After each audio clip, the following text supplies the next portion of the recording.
अस्सलाम वालेकुम रहमतुल्लाह। आपके साथ भी ऐसा हो चुका होगा या फिर आपके साथ ऐसा हो सकता है, आप लाजमी तौर पे चेक कर लें कि आपको पता ही नहीं होगा और आपको फाइलर बना दिया जाएगा। ऐसा क्यों किया जाएगा? क्योंकि लोगों को पैसों से गरज होती है, उनको इस चीज़ से गरज नहीं होती कि मेरा ऐसे करने से दूसरे को किन मुश्किलात का सामना करना पड़ सकता है। और हर दूसरे बंदे के साथ ये सेम इशू हो रहा है। ये कौन लोग करते हैं, क्यों करते हैं, वो तो मैं आपको ऑलरेडी बता चुका हूँ कि पैसों के लिए। क्योंकि आपको फाइलर बनाने में उनका सिर्फ 1000 या 2000 खर्चा आएगा, लेकिन आपसे वो फ़ायदा उठा सकते हैं लाखों के हिसाब से। 5-5 लाख तक वो आपसे फ़ायदा उठा सकते हैं। अब ये सारी सिचुएशन होती कैसे है, ये कैसे क्रिएट होती है, ये सारी स्टोरी क्या है, वो मैं आपके साथ शेयर करता हूँ। जैसा कि आप सबको मालूम है कि नॉन फाइलर जो हैं उनके ऊपर टैक्सेस बहुत ज़्यादा होते हैं, जबकि फाइलर के ऊपर टैक्सेस और फाइलर की जो फीसेस हैं हर चीज़ की, प्रॉपर्टी के हवाले से हो गई, गाड़ी के हवाले से हो गई, वो काफ़ी ज़्यादा कम होती हैं। और ये अच्छा खासा डिफरेंट बन जाता है, अच्छी खासी अमाउंट बन जाती है। कैसे? अब फॉर एग्जांपल आपने कोई प्लॉट लिया, आप नॉन फाइलर हैं, आपसे जो होगा पटवारी वगैरह या जो भी आप उसके साथ डील कर रहा होगा, वो आपके साथ डील कर रहा होगा आपके नॉन फाइलर के हिसाब से। आपके नॉन फाइलर की जितनी फीस बनती है वो आपसे उस हिसाब से लेगा।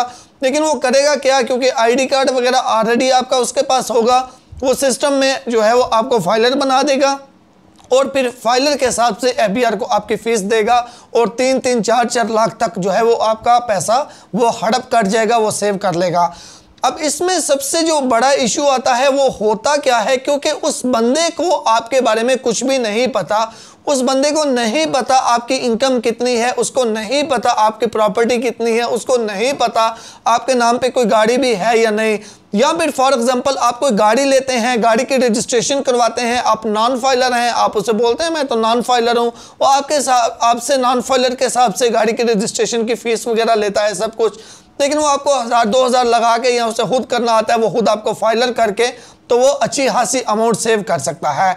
तो इसमें अब आपको क्या नुकसान होगा? एक तो नुकसान कि आपको वो फाइलर करके आपके 3-4 लाख या जितने भी वो सेव कर गया वो हड़प गया।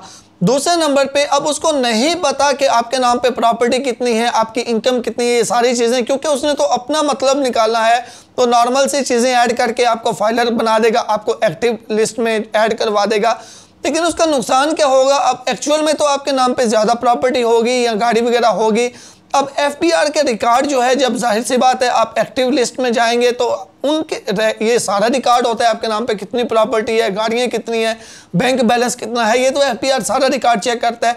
तो जब एफबीआर के नोटिस में ये चीज़ आएगी कि यार इस बंदे का तो के पास तो इतना सब कुछ है, लेकिन जो ये एक्टिव आया हुआ है, जो इसने हमें रिकॉर्ड दिया हुआ है, उसमें तो थोड़ी सी इनकम या थोड़ी सी चीज़ें बताई हुई हैं, क्योंकि जिस बंदे ने आपको फाइलर बनाया उसको तो कुछ भी नहीं आपके बारे में पता। तो अब उसके बाद क्या होगा कि आपको एफबीआर के नोटिस आने शुरू हो जाएंगे, जी आएँ और इंक्वायरी होगी कि ये आपके पास इतना सब कुछ है, हमें क्यों नहीं शो किया हुआ, वगैरह वगैरह। तो इसलिए लाजमी तौर पे आप चेक करते रहा करें। ऐसा कोई भी काम करवाएं, कोई प्रॉपर्टी वगैरह अपने नाम आपने करवाई या सेल की, क्योंकि सेल करने पे भी वही हिसाब होता है और परचेज करने पे भी। कोई गाड़ी वगैरह आप लेते हैं तो उसके बाद आप बिल्कुल फ्री होता है, बिल्कुल अपने मोबाइल से 2 सेकंड के अंदर अंदर आप चेक कर सकते हैं कि आप एफबीआर की लिस्ट में एक्टिव हैं, आप यानी कि फाइलर हैं या नॉन फाइलर।